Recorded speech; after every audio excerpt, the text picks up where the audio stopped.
Al-IyamoyeTv Radio, Voice of the Voiceless.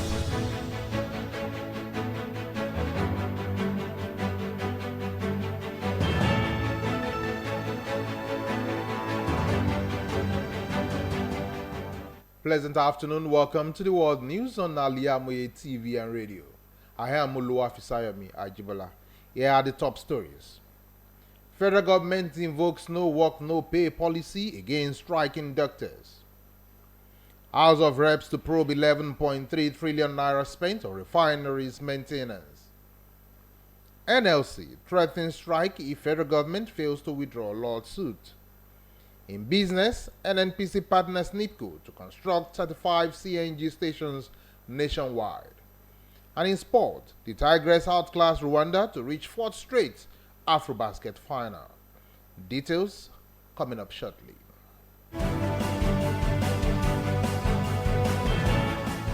Welcome back. Now the news in detail.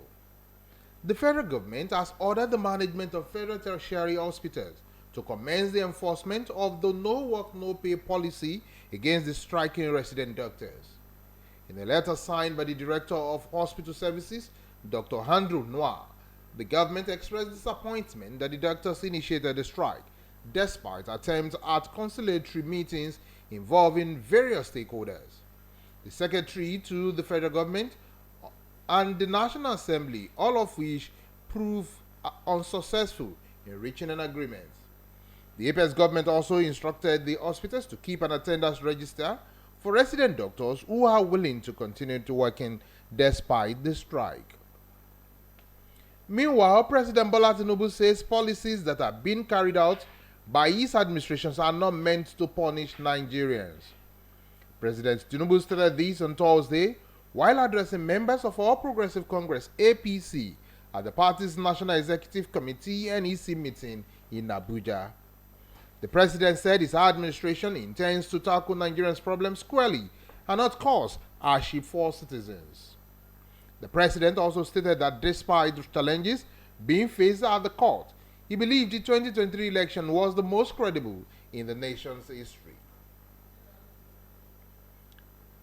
The House of Representatives has announced plan to review 11.3 trillion naira the federal government allegedly spent on refineries maintenance from 2010 to 2020. Bamidele Salam, representing Eden North and South, chairman of the House Committee on Public Accounts, revealed this during a briefing in Abuja.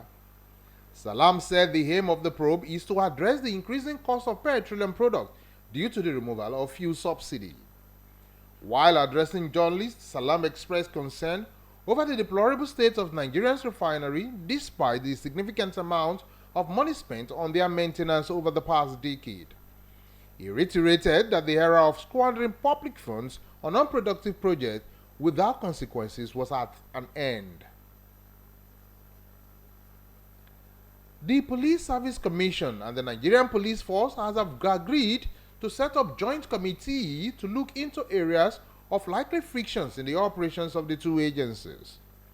This comes after a meeting between the Commission's chairman Solomon Arase and the Inspector General of Police Kayode Egbetokun on Thursday. The Commission spokesperson Ike Chukwuani made this known in a statement, saying that the PSE chairman and the visiting acting IGP had a 1-hour fruitful discussion on several issues. According to Ani, the meeting also agreed on setting up of recruitment board that will include all the strategic stakeholders in the future recruitment exercise. The Nigerian Labour Congress has issued an ultimatum to the federal government to withdraw a lawsuit filed against the organized labor following Wednesday's nationwide protest. The labor union is threatening a nationwide strike on August 14, 2023 if the government failed to do so. The NLC reached the decision during its National Executive Council meeting held in Abuja on Thursday.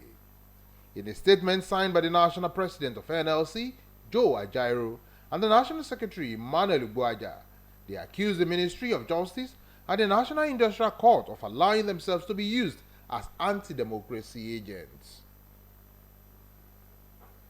Lagos State Governor Babajide Sanwo-Olu has affirmed that the nation must recognize in its high time to empower and prepare the youth to contribute meaningfully to the economic system of the country. Sanwo-Olu, who was represented by Dr. Kadri Obafemi Amzat, his deputy, stated this on Thursday while speaking at the maiden edition of the Generation Next Forum, organized by the Chartered Institute of Bankers of Nigeria and CIBN in Lagos. The governor noted that Nigeria is blessed with a vibrant and dynamic youth population with a median age of 18.1 years, adding that approximately 70% of its population is under the age of 30. Sanwo-Olu stressed that his administration is committed to fostering an enabling environment that encourages the growth and development of all critical sectors in the state. Governor of Edo State, Godwin Obaseki, has resumed the payment of outstanding gratuities to the state pensioners 17 years after the exercise was stopped. Special advisor on media projects to the governor, Crusel Osage, made this known in Benin City, the state capital, on Thursday.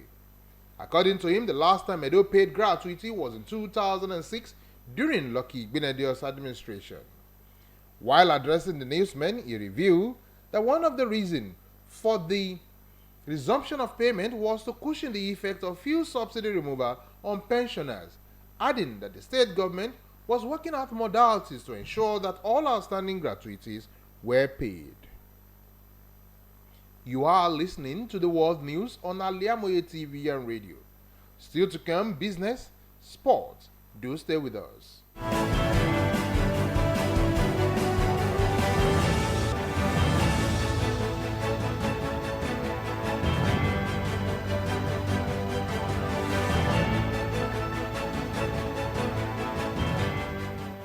Welcome back to the rest of the news.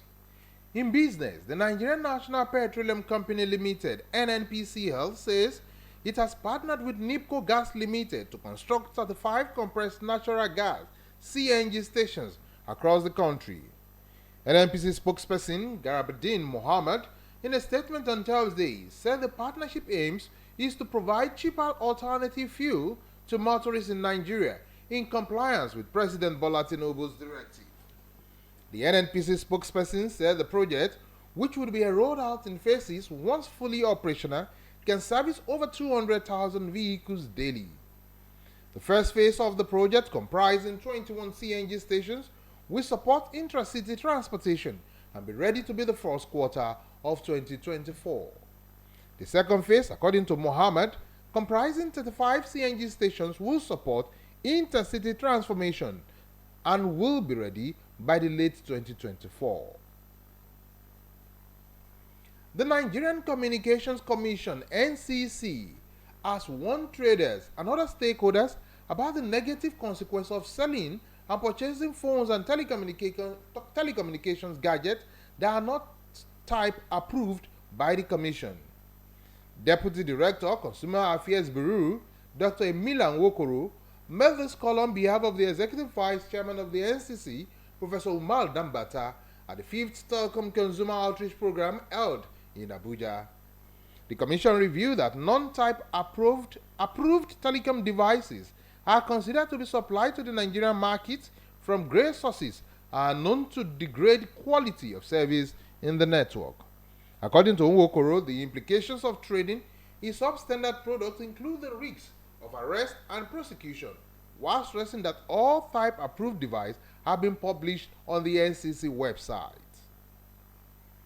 And in sports, Nigerian Tigress have qualified for the final of the 2023 FIBA Women Afro Basketball in Kigali, Rwanda.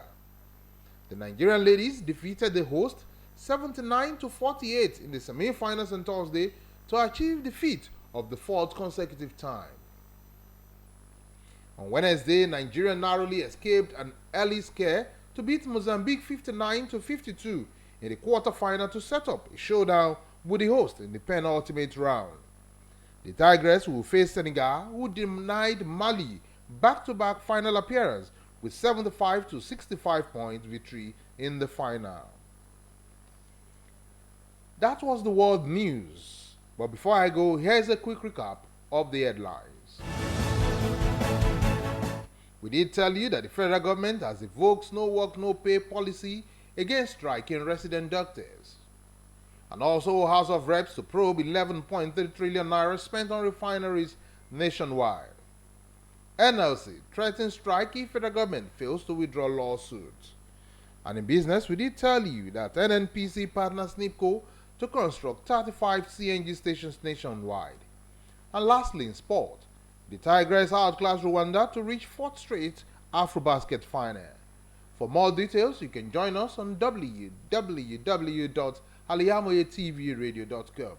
You can check us out on social media with the handle at Al-IyamoyeTV. Thanks for being part of the world news. I am Oluwafisayomi Ajibola. Do enjoy the rest of your day.